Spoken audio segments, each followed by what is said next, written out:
welcome to January's book, Nook. Happy New Year. I am joined today by Helen Reynolds, author of Without a Shadow, and we're going to be talking about shadow weavers and non-believers.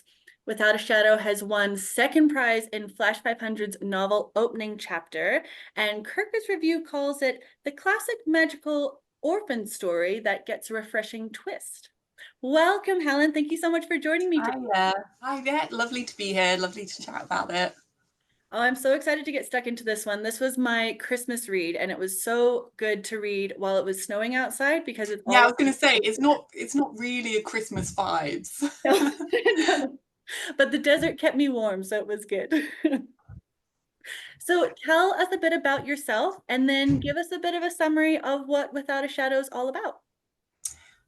So my name's Helen. My pen name is H.J.Reynolds.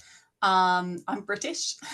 I live in a very cute medieval city called Lincoln.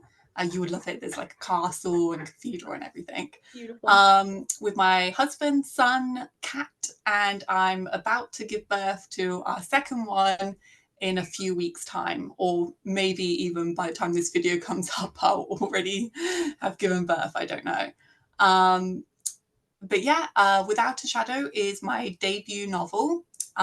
It's a YA fantasy and it's set in a desert. And a quick blurb of it is you can only teach your shadow one trick. Adelaide Bringer is a thief who can steal with the slip of her shadow until one day one of her marks turns out to be a killer and she becomes his next target. Granted by a god of death, her shadow is a gift worth killing for. Dun, dun, dun. Just a quick blurb of it. I love it. And it's so cool because just that concept of you can only teach your shadow one trick, it's almost like I didn't even know I got one trick with a shadow, you know? Yeah, and stealing's not a bad one. Not a bad one. Yeah, that's a nice one. And so what was your inspiration for this novel? Well, actually, from the shadow magic itself, I've always found shadows really fascinating. So, especially in fiction, like when Wendy sews Peter Pan's shadow back on, Oh, or when you discover that the person is actually a monster because of the shadow they cast. I love stuff like that in fiction. And I also think shadows are really magical in real life. They are super creepy. They follow you around. They get darker and lighter, bigger and smaller, and there's just something that just adds to an overactive imagination as a child, I think, with shadows. So I really wanted to write a novel where shadows are part of our main character's sense of wonderment as a child. But then as she gets older, there's an edge of danger to the shadow.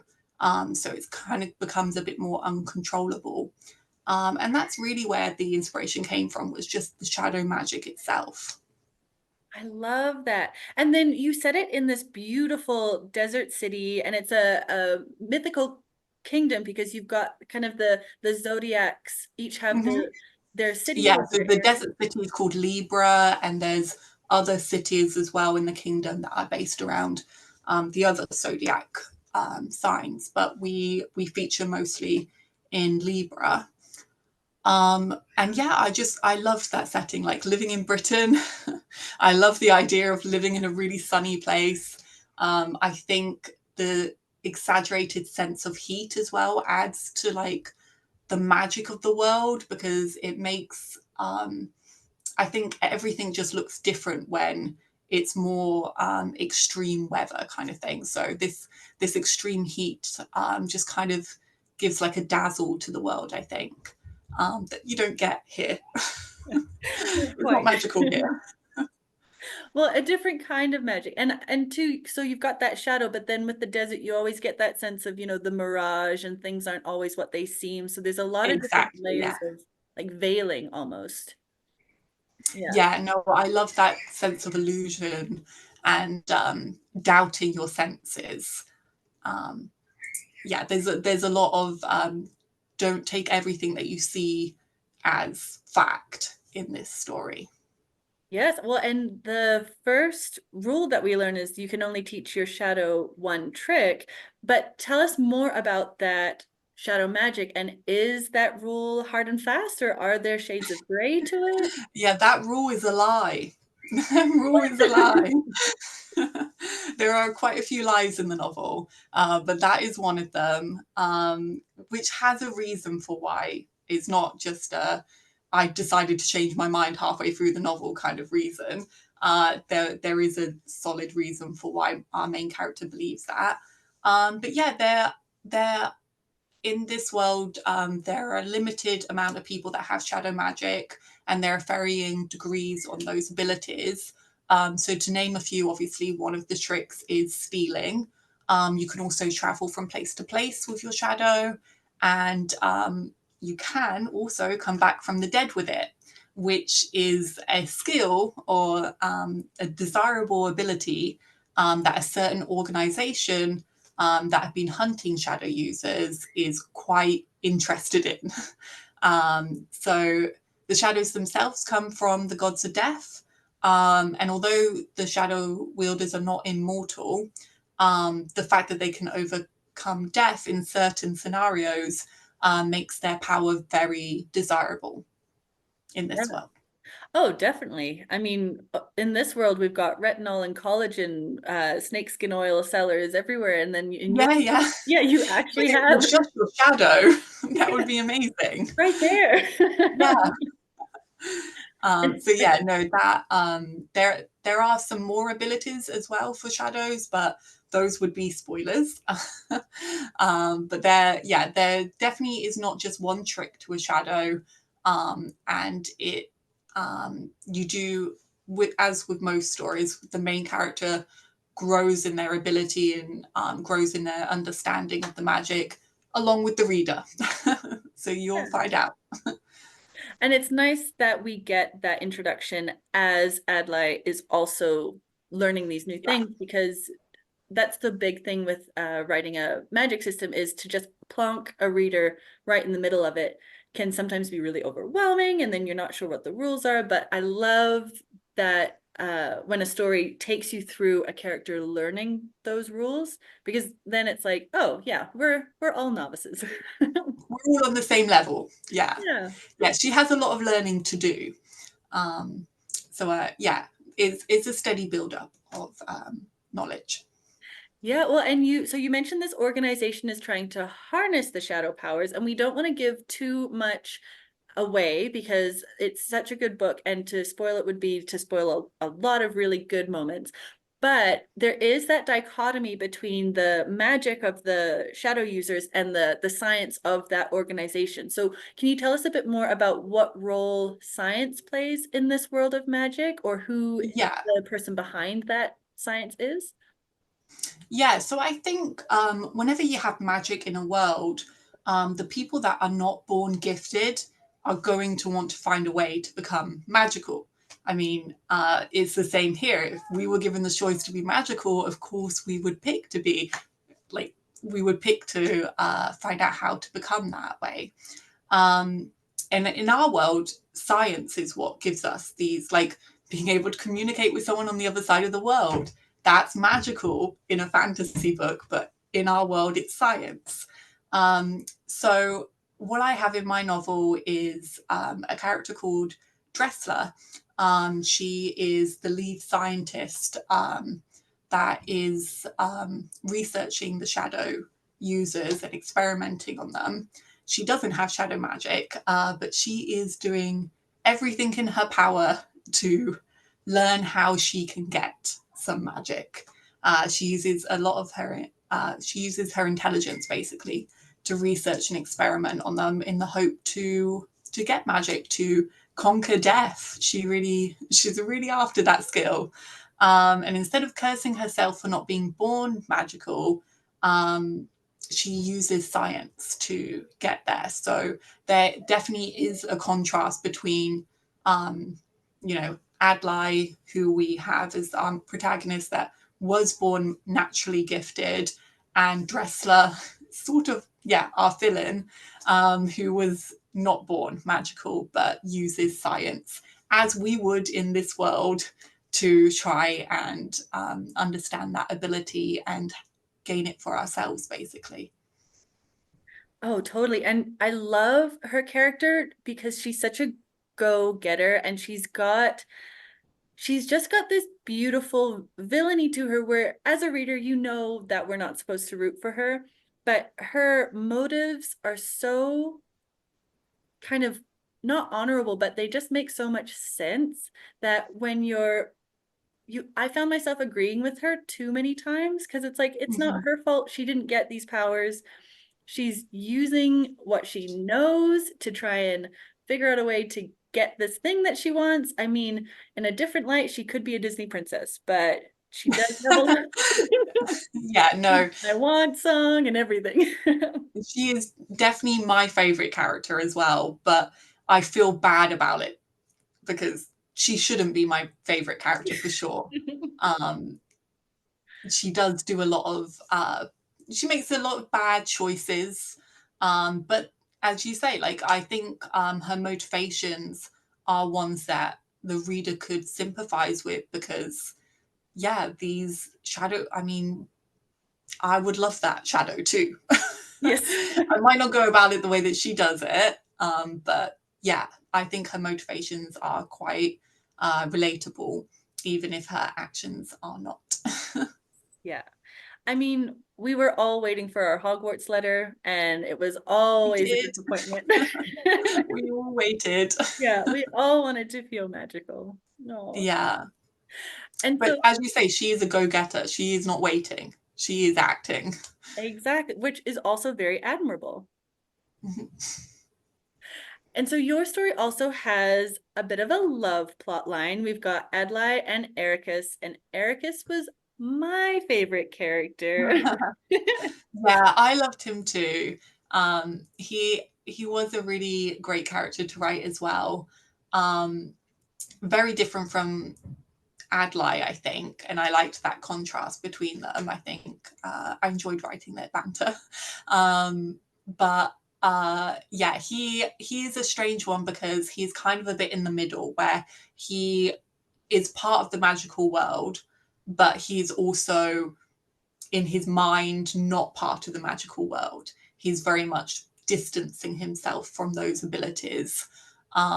So I think he is quite a good bridge between the extreme of like Adlai having all of this power and learning how to control it and being so anxious about needing to control it, and the other side of like not having any abilities and wanting abilities and going crazy trying to gain those abilities. And then you have Ericles, who is the most laid back person ever and is not bothered.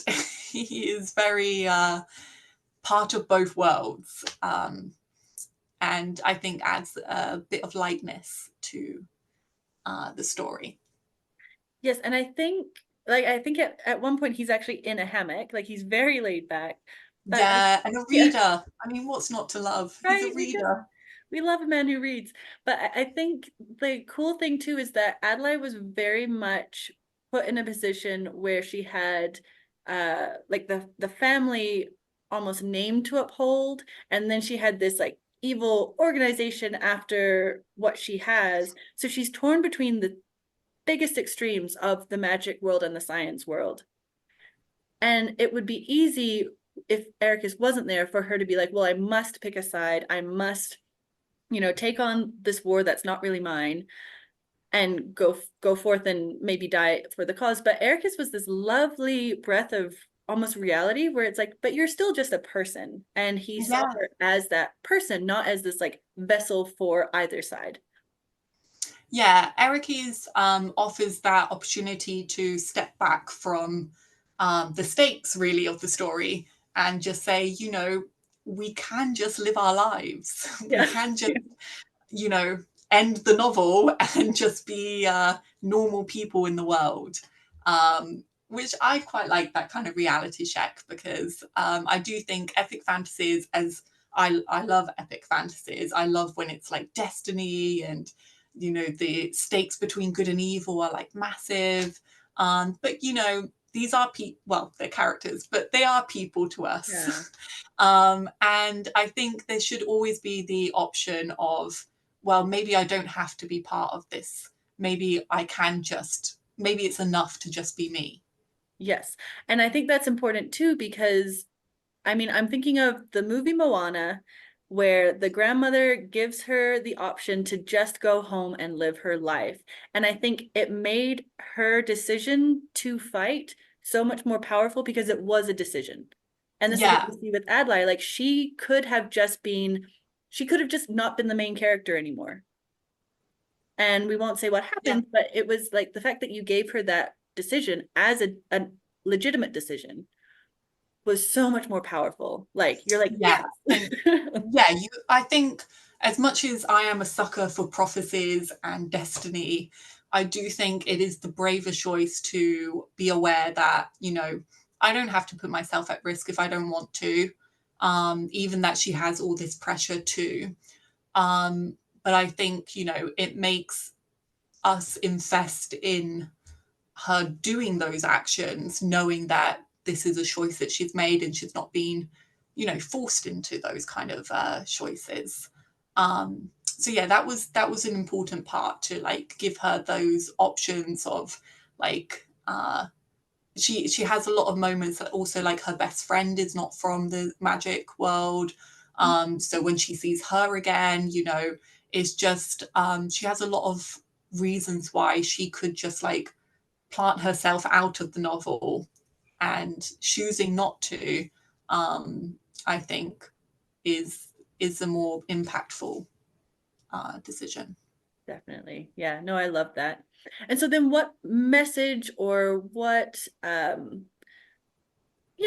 theme or message do you hope will stick with the reader after they finish your novel?